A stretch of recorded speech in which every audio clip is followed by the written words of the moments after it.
The OG chunky boy, Snorlax, is very good at taking a hit, which is good for us because its speed is abysmal. However, as the generations have progressed, Snorlax has fallen off in its competitive use with the rise in prominence of fighting types. Despite that, can its thickness carry us through black and white? Let's find out. There are timestamps in the description if you want to head straight into the run because we've got some preamble to get through first. Let's actually dig into Snorlax's stats a little to understand our restrictions and advantages a little more. Its standout stats are obviously its HP, attack and special defense. Going forward, we really want to effectively wall as much damage as we can and outlast our opponents, in addition to hitting hard with a broad range of moves. And our longevity is good because Snorlax's speed, as said, is trash. For 99% of this run, we won't be attacking first, meaning we're forced into quite a precarious position. In addition to that, we're severely lacking in our defense stat, which will become a major problem in both the early and late game. For weaknesses, we are of course a normal type, which means fighting moves are going to be a major issue going forward. However, Snorlax does have some decent coverage on the surface at least. Its learn set is alright, with its most valuable moves being Body Slam and Crunch, because staples like Rest aren't so great in the early game. The adamant nature we'll be choosing means that we take a hit to our special attack for a Pokemon that really doesn't have a decent special attack stat to begin with. This precludes a lot of good special attacks like Blizzard, Fire Blast and Thunder. Basically, special moves are a no-go during this run because they're just so weak. So without them, what are we actually left with? Honestly, not a lot out of every move we have available. Return is potentially our most powerful attack, along with a few others that are a little more context sensitive. Even potentially powerful moves and decent held items are locked behind the post game or would require us to take optional battles. So before we start our uphill struggle, let's take a quick look at the rules. Number one is we can only use Snorlax in battle. It's a solo run after all, but we can capture other Pokemon for HM butler purposes. Number two is we can't use items in battle, but held items are fine. Number three is we have to progress with the game by only taking mandatory battles. In short, battles that would stop us from progressing. No save scumming is rule number four, meaning we can't save in the middle of battles for a better result. We can save during the Elite Four and it will become very clear why. We start the game in Novema Town. We choose our starter. In this case, I replace Snivy with a perfect IV Snorlax because this is already going to be hard enough. With that done, we trash our room in our first few battles and it's plain to see the trend going forward. Snorlax moving second. While its bulk, attack and health clearly wipe the floor with Cheren and Bianca's Pokemon, it's going to be a hindrance throughout the run. We progress through the game, heading through Route 1, Cumula Town until we reach Striaton City. I won't particularly be shouting out the battle count as the run goes on because I've done this type of run for Black before. There are a few battles, give or take, mostly depending on the season the game is currently experiencing. After battling N in the city, we can head to the gym. Trainers are mandatory here, and there's also another one off to the Dream Yard if you're hurting for XP. Because of our HP and attack, nothing is really standing in our way so far. Even Chili, the gym leader, is of course no match for Snorlax with its thick fat ability.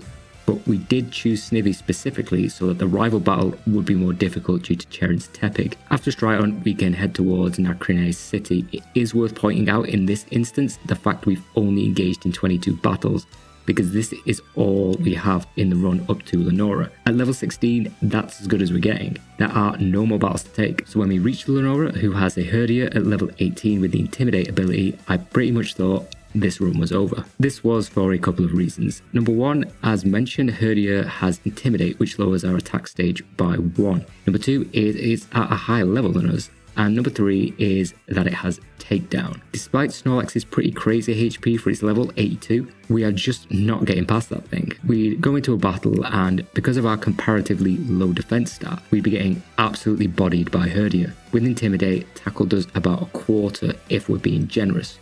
Not to mention, Lenora also has super potions that she can and will use, so Herdia will always be outlasting us. Upon first trying the battle several times, my moveset was Tackle, Work Up, Amnesia and Lick. Lick is obviously not effective against a normal type. Tackle is our only attacking move. Amnesia isn't helping. and Work Up, while good at increasing our attack, is doing nothing for our defense. Even in the event we could simply brute force our way past the Herdier to the Watchog, all it needs to do is use Hypnosis or any of its attacking moves to instantly knock us out. This is the point where I knew I'd made an irreversible mistake, which was deleting Defense Curl. We're obviously not at a point in the game where we can visit the move relearner, so we have no choice but to start again. Thankfully, if anything, at least we're at exactly the same stats as last time. Now, going into the battle with Defense Curl, I also equipped one of the berries we were given by Charon to restore a pathetic amount of HP when we're down over half. The issue with setting up Defense Curl is that you're still taking attacks in between, so in the end, it's like the damage you're preventing is cancelled by the damage you're taking to raise your stats. Another route I decided to go was to replace Lick with Work Up in the hopes of it being able to turn the tide of battle somehow. Even in the instances where we've managed to increase our defense by a good few stages, if the opponent's Pokemon keeps attacking long enough, chances are they'll get a crit and knock you out, so all that setup has gone to waste. I tried this again and again and again, and the only time I'd make it through, I'd then get instantly hit with Hypnosis and everything was over. But there was something that I'd noticed around Lenora's AI. Herdier wouldn't always start the battle with Takedown. Sometimes it'd start with Leer to lower our defense. In these instances, you'd get stuck in a back and forth, where Herdier would lower our defense and then we'd use Defense Curl to effectively reset. Not to mention, on rare occasions, Takedown could also miss. So how do you even win this battle? Luck, for the most part, as well as ensuring we use a very specific number of moves. Against Herdier, we start with Defense Curl after getting hit with Takedown. Herdier then misses its next Takedown, allowing us to Defense Curl without taking a hit. Then we use one Work Up. By using one Work Up, we're not going to put Herdier in healing range after we attack it and it takes recoil damage. This means when Herdier lines up its next Takedown and it hits, our tackle then does enough to knock it out. We level up to 17, ignore Belly Drum, and face Watchog at 36 HP. We luckily get the Hypnosis miss and then hit Watchog with Tackle, which is still pretty pathetic. We then get put to sleep on the next turn.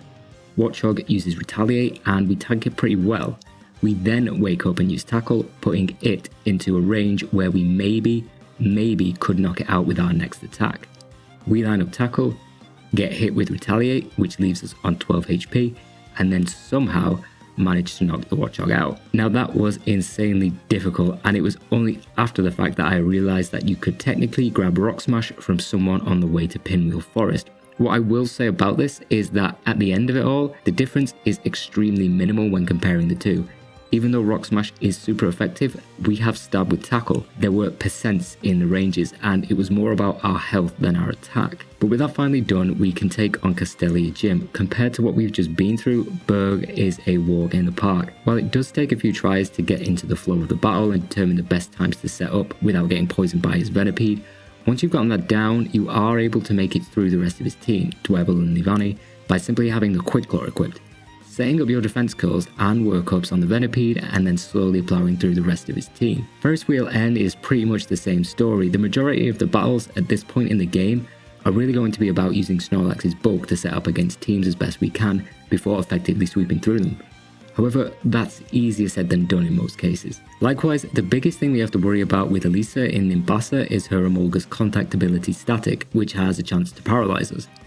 Snorlax's special defense shines here because the Emolga's moves are just tickling us for the most part, allowing us plenty of breathing room to set up and then use Chip Away to swat at all of the Pokemon. Then it's just a case of dealing with more story and ultimately scooting over the drawbridge to Driftveil. I do pick up the Expert Belt after dealing with Team Plasma because that will come in handy later. When we finally get to Clay, we're at level 31. With Chip Away, Rock Tomb, Work Up and Defense Curl, we're still in the business of setting up where we can. However, while progressing through the Crocodile and Palpitoad don't prove too much of a problem, Excadrill is a pain because we're currently not using an effective move against it. To get past the Excadrill, we can outfit Snorlax with the Quick Claw and Rock Smash. Even without using a Work Up and just one Defense Curl, it's easy enough to just breeze past Clay. The next few gym battles aren't going to pose much of a problem either. It's mainly because Snorlax's HP and attack have really started to come into their own. For Skylar, we're now at level 39, gaining a decent advantage on her Pokemon. We've also now learned Body Slam, currently our most powerful attack. With it, Skylar poses absolutely no threat. When we've gotten through Twist Mountain to Bryson, we've already picked up Brick Break from the Pokemon Center there, which means that we can just scythe our way through his Pokemon with absolutely no issue. Even when it comes to Drake, who, while we technically could have bought Blizzard to deal with, we still have Body Slam. With the Lucky Egg, we've also managed to gain enough levels that we're well above anything he's got. It means that nothing he can throw at us is capable of stopping Snorlax.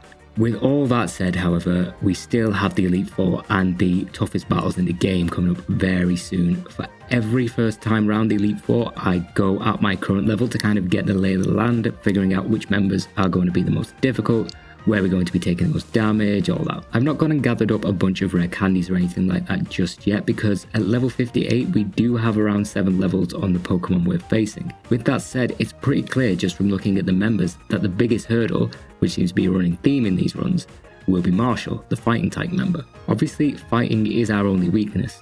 Pair that with less than optimal defense and you're in for a bad time. Then with all that, you throw in the fact we're also super slow and will always be getting hit first. Speaking of members we actually have a good matchup against, aside from Marshal, we're technically in a decent place for Grimsley, Shauntal and Caitlyn. For the latter two, we have Crunch, and for the former, we've got Brick Break. So with that in mind, which member should we ultimately start with? Because I had a choice in this game, I went around and just tried a few of the members as my starting point. Grimsley's not great because his Pokemon do have fighting moves. Marshal's obviously a no-go because we can't reliably knock anything out. Shauntal has a few annoying Pokemon, especially the Cofagrigus with its high defense and the Golurk with Curse. Ultimately, that leaves us with just Caitlyn.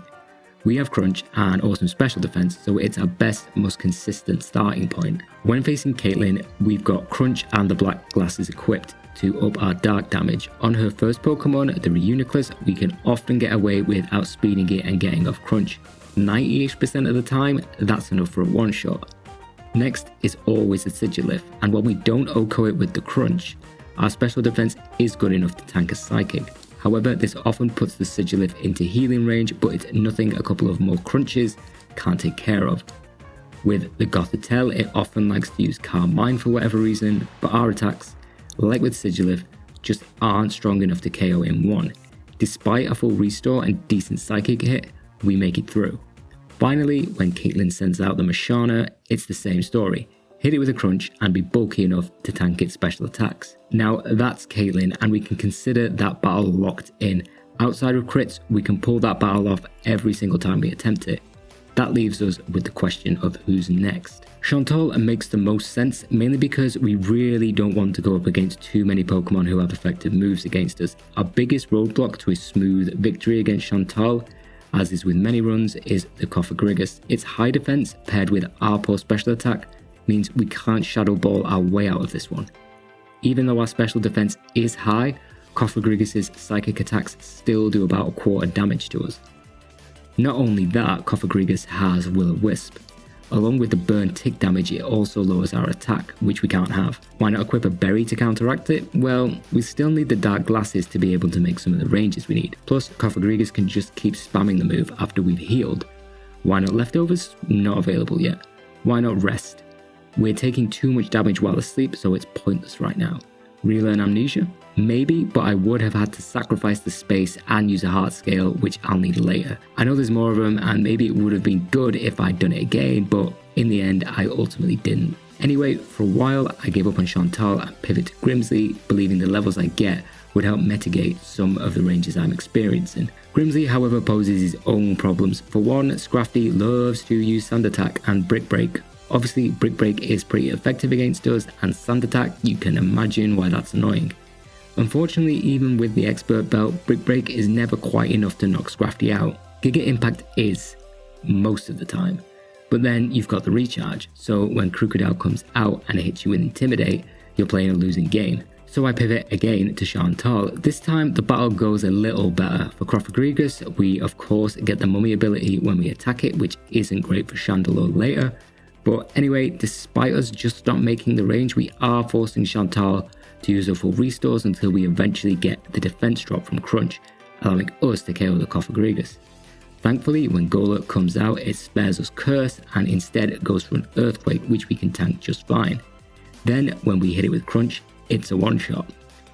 Chandelure is a bit of a double threat because it has both Flame Body, which can inflict burn 30% of the time on contact, as well as Fire Blast, which has a 30% chance to burn. If we get burned, then it's over, and without Thick Fat, we're really feeling those attacks. Despite getting a little crispy, we can knock Chandelure out with just one crunch, leaving Shauntal's final Pokemon, Jellicent. Thankfully, it's a lot spongier than our other Pokemon, and Crunch is well able to get the OHKO. And that is the first Shauntal defeat. Now Grimsley once again, and one thing I do before going into the Elite Four is obviously to save my game. This means if I overwrite any moves and whatnot, I'm not totally screwing myself. Now when we go to Grimsley, we have a better plan and move in place. However, I haven't quite clocked onto the strat just yet, because in the first go around, I keep going for return, which is just shy of knocking out Scrafty. This gives Grimsley the chance to heal while Scrafty pops off a sand attack. Not a great combo. So when Crocodile comes out, we're already on low health and don't have a rest, so we are swiftly KO'd.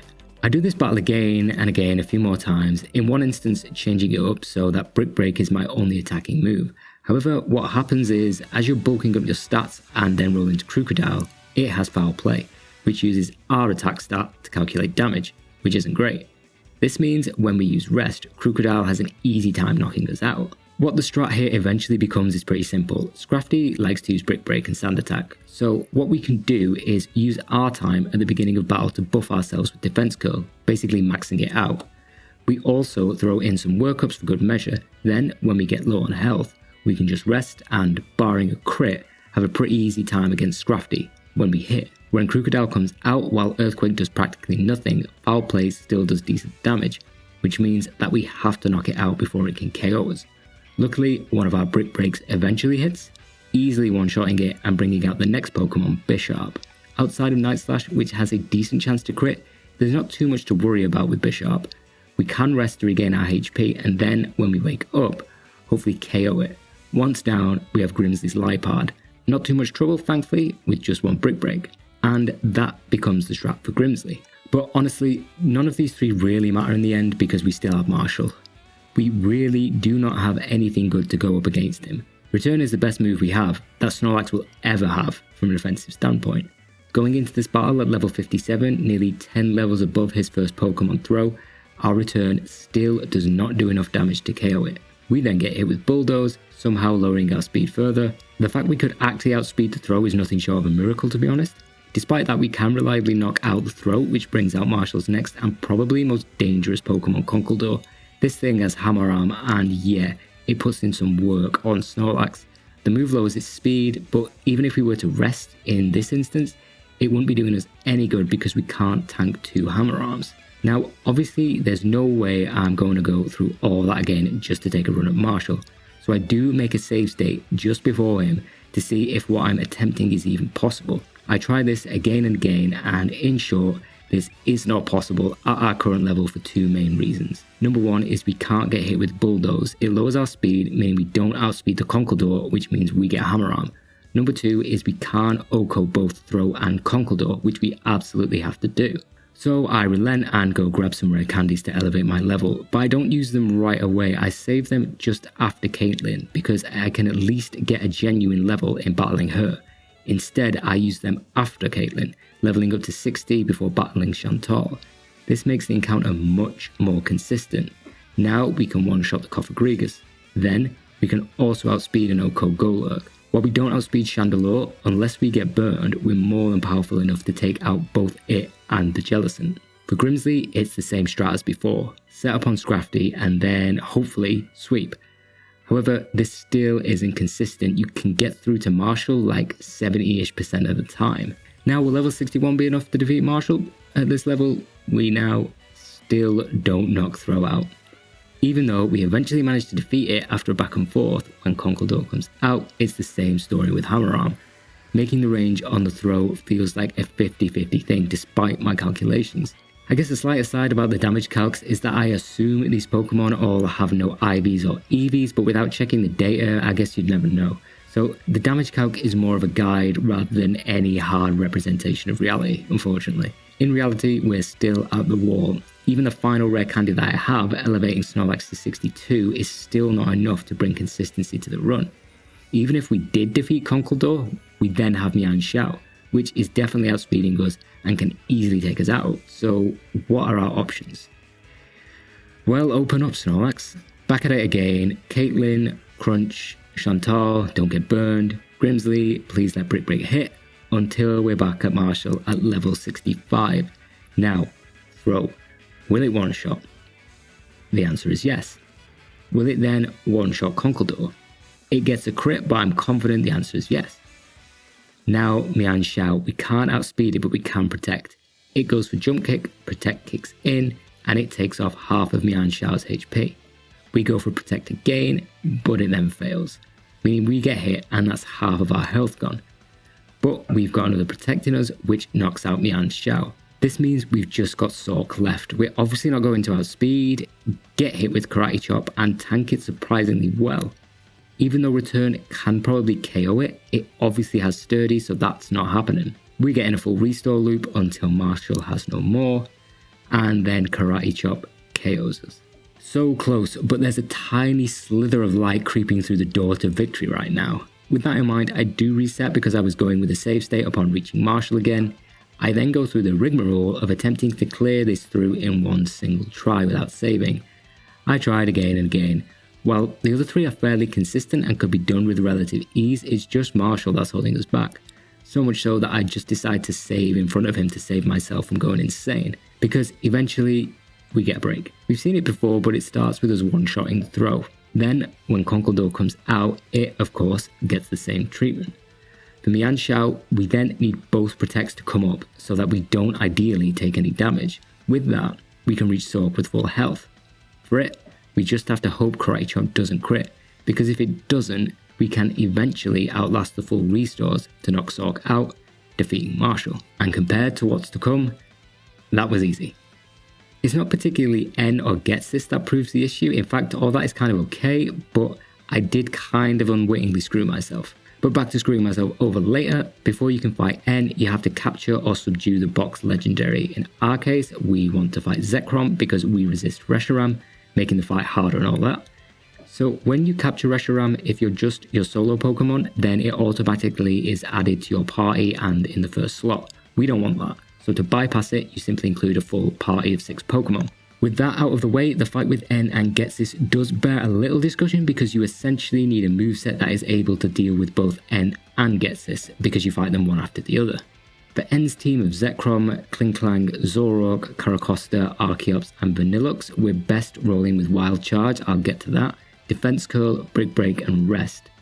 Zekrom, despite its intimidating nature, is something that we can just Defense Curl our way out of. While it's unfortunate we don't have Workup, Brick Break gives us the most coverage, save one Pokemon.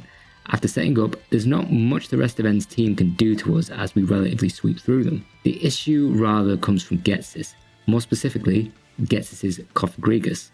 Having deleted Crunch and being too stubborn or lazy to go all the way back and get it, our next, technically, best move is Wild Charge in terms of raw damage output. However, this move does pretty pathetic damage against the Cofagrigus. And because we have to set up our defense curls for the remaining Pokemon, we're often getting whittled down by Psychic, which does have a chance to lower our special defense. Add into the mix Toxic and it simply makes getting through Cofagrigus a pain. Not to mention, in the instances that we are able to get past the Cofagrigus, Ghetsis will immediately send out Hydreigon, which has Focus Blast. Combine that move with the fact that Cofagrigus has been chipping away at us and we're slower than the Hydreigon, it's a recipe for a KO. Much like Marshal, however, consistency and patience is key. If anything, this is valuable training for what's to come. For Cofagrigus, we typically start the battle with setting up Defense Curl. We then get hit with Toxic, but can just keep on upping our defense while getting bombarded with Psychics, all the while keeping an eye on our HP. Once it gets to a certain point, we then go with the heal. Then, when we eventually wake up, it's a case of just plugging away with Wild Charge again and again, running through all of Ghetsis' full restores until we're in a position to wake up and use Wild Charge that leaves us on enough HP to tank a Focus Blast when the Hydreigon comes out. We can then return it with Brick Break for the KO. For Bouffalont, even though we don't knock it out, it can't really do too much to us. For Seismitoad, you've got to be a little careful. It will use Rain Dance the first turn, but then it likes to use Muddy Water. If Psychic caused a special drop, it's something you're not going to be able to heal out of with Rest. It also has a chance of dropping your accuracy too, so it can be a run ender. However, this time we didn't get the drop, so do manage to get past it to the Bisharp. Like with Grimsley, as long as we hit Bisharp, eventually, it's a one-shot. Electros doesn't have any great moves against us either, and though our Brick Break does just less than half, we are bulky enough to just keep hammering away until we eventually win. So annoying, but not difficult. However, after this battle, I did have to pause and have a proper think, because for a long time, I did not believe progressing past this point to the Elite Four rematch would be possible. Even if we were able to take Marshal out of the mix, I still didn't think it was possible. In my other runs, this is where I'd use all the rare candies that I'd gotten to bring myself up to the 80s. We can't do that now, because there are only a handful of them left that I didn't purposely pick up. Not only that, the moves we have now are pretty much it. The only other half decent move out in the world is Earthquake, but that requires a battle to pick up, which we can't do. Yeah, we can get leftovers, which we do, but that alone wasn't enough to take us across the finish line. There is a bunch of stuff you're kind of supposed to do before tackling the Elite Four again to get better items, moves, levels, all that. And we really can't do any of it. Not only are the Elite Four higher level than us, they have more Pokemon. Marshal has more Pokemon. So I did a bit of thinking. I basically needed a move that would allow me to not take damage while I set up if I even wanted to entertain this. I did think about Swagger, but that's locked behind the battle arena.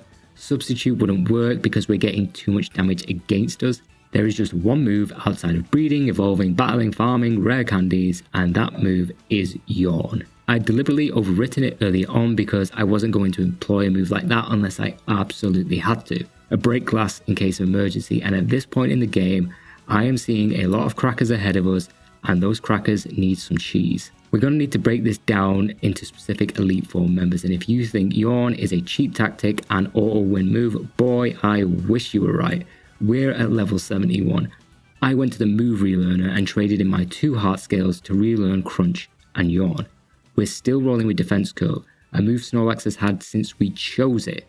Big props. We start with Caitlyn once again. This time we're dealing with the Musharna, Sigilif, Reuniclus, Gothitelle, Bronzong and Metagross. Musharna loves to start the battle by getting off a Hypnosis to put Snorlax to sleep, its natural state, and then use Dream Eater. We don't want that. In lieu of the black glasses, we're rolling with leftovers. In the grand scheme of things, the damage boost is not worth surviving hits. Musharna is our designated setup Pokemon because Caitlyn then likes to send out the Reuniclus, which has Focus Blast. What we want to do is first start with Yawn, then start setting up defense curls. Yes, the majority of our Pokemon use special moves, and maybe Amnesia would have been good, but it's the Metagross we're really worried about. Once you've set up enough defense curls so you're at the max, you want to switch between Yawn, Rest and Crunch where appropriate. This is so that when Reuniclus comes out, you can tank that Focus Blast, hit it with Crunch and be on good enough HP so that when Metagross comes out, you can tank its Earthquake. However, something that swiftly became apparent in this battle was that because of the poor damage we're doing, even with super effective moves, 15 crunches weren't going to be enough. I tried switching things up by using Bulldoze in order to save PP on the Metagross, but you can't really survive this battle without using Rest, so that didn't last long. Anyway, with all that out of the way and a few PP ups, let's see how we win. Musharna is up first. We hit it with Yawn. Of course, we then get put to sleep ourselves. With the Yawn strat, we mitigate damage, which allows us to set up or heal again if we need to, and this is the basic strat for all the upcoming battles. Still with Musharna, we're basically busy setting up our defense curls, yawning when we have to, and then resting when we need. Eventually, we then hit Musharna with Crunch to waste Caitlyn's full restores. When it's down, though Reuniclus hits hard, we can tank the Focus Blast and KO it to bring out Metagross. Now Earthquake doesn't do much damage, allowing us to heal and eventually use Yawn on Metagross. After having used our PP ups on Crunch, we in theory don't have to worry about chomping through a ton of them to KO Metagross. For Sigilif, we can stick with Crunch and tank most of its attacks. It's pretty much the same for the Gothitelle, even though it has the annoying habit of using Flatter, the special attack version of Swagger. Despite this back and forth we get into after a heal, we just managed to make it through to the final Pokemon Bronzong. Thankfully, because we'd used Yawn, we bought ourselves enough time to unload Crunch on it to take it down. Now I'm saving after these because they take tons of retries to actually get through and it's super annoying. But with Caitlyn down, we can face Shauntal. Cofagrigus isn't too bad this time around because we have both leftovers and rest. Crunch even does some decent damage, but it's the Golurk that we have to worry about the most because this thing not only has Hammer Arm, it also has Curse. Even with rest and leftovers, we're simply not in a position to recoup the damage we're taking in these situations, so as soon as we get hit with that move, it's an auto reset. Defense curl in this battle doesn't play as prominent a role, but it is important that we set a few of them up because we need to tank a Hammer Arm from Golurk, knock it out, and then be in a good enough position to take a hit from Jellicent, which always comes out next. If everything goes well, we're in a position to better deal with Shauntal's remaining Pokemon. Like before, I had to try this multiple times to get through. Along with the Curse, Jellicent has a habit of getting crits with Hydro Pump.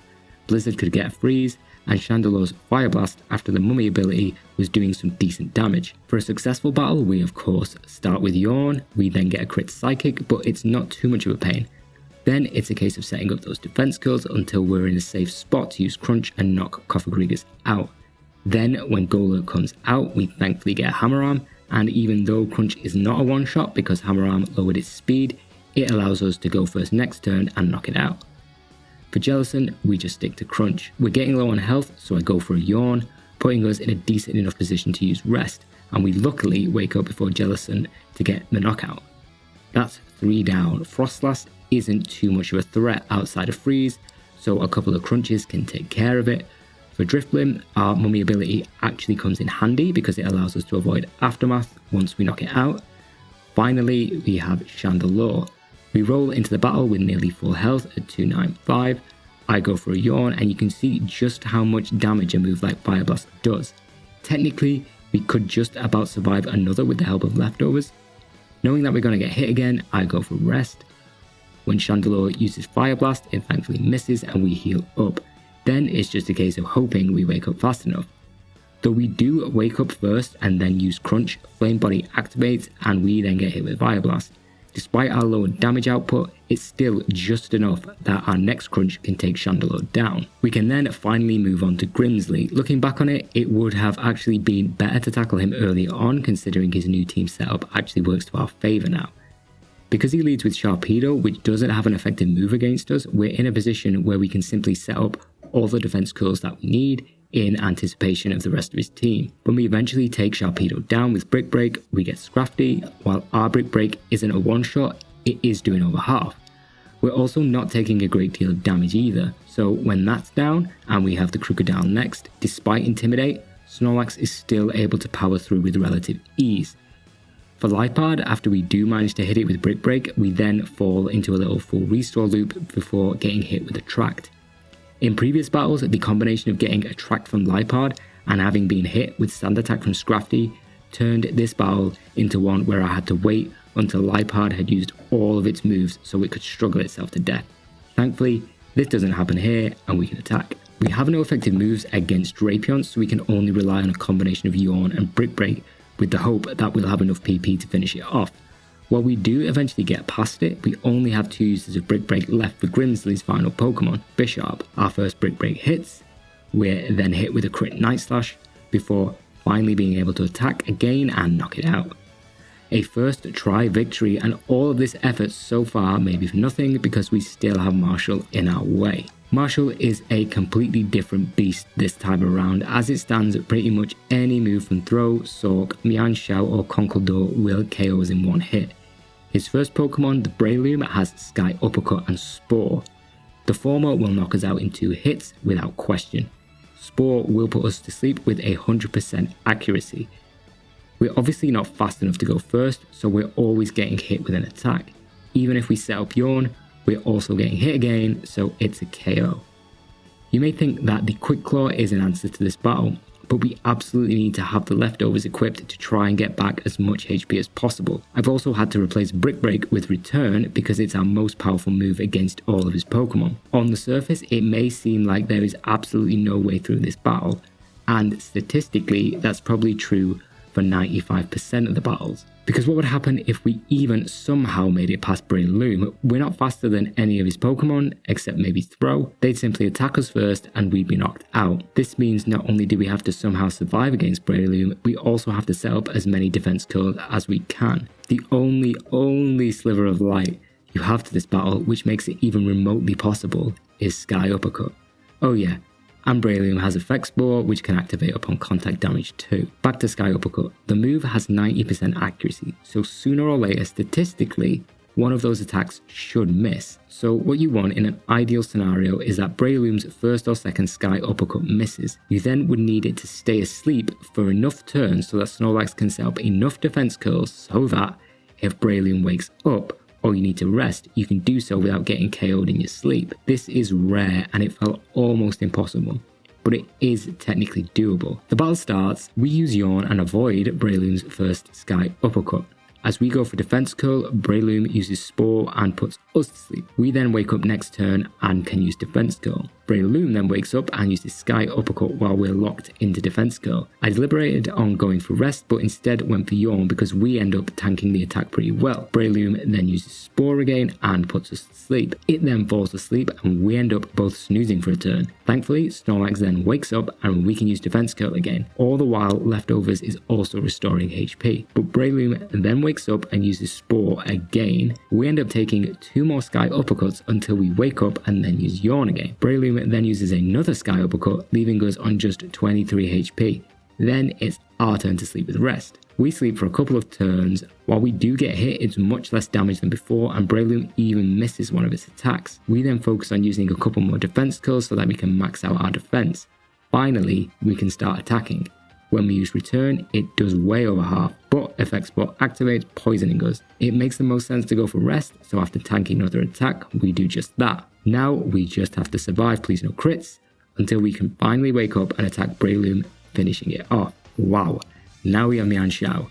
It goes Fake Out, of course, we hit with Yawn, and I was expecting high jump kick here, but it instead goes for Acrobatics. We then get another Acrobatics, but it crits and does a fair bit of damage. Our Return nearly knocks it out, but perhaps that's for the best because then we get the full restores. We take the opportunity to rest.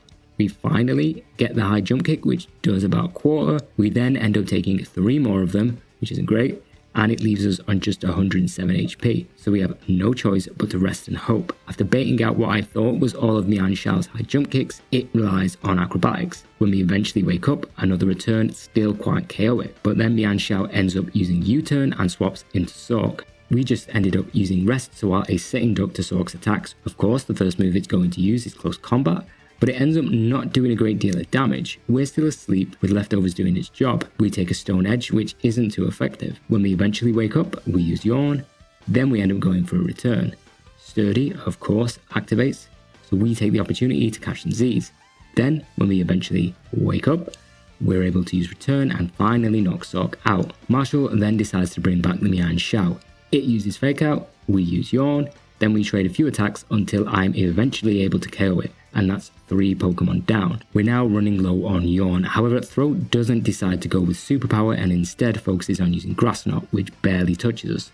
So ultimately I end up wasting the Yawns and then just use Return to knock it out. Marshal then brings out his Conkeldurr. It gets to go first and uses Hammer Arm. While powerful, it can't get through all those defense curls, plus its speed is lowered. We use Yawn, then we can just focus on Return, which is thankfully doing just over half damage to Conkeldurr. When we eventually knock it out, we have Marshal's final Pokemon, Toxicroak. And there's not too much it can do against us. It chooses not to really use Low Kick, allowing us to pick our moments to rest and then unattack until we eventually KO it. And that's Marshal, a battle I did not think was possible, but here we are with only 1 trainer left in our way. Ultimately, Alder was a step down in some respects when compared to Marshal, and what made this battle possible in the end revolved around choosing your yawning and defense curl timings effectively.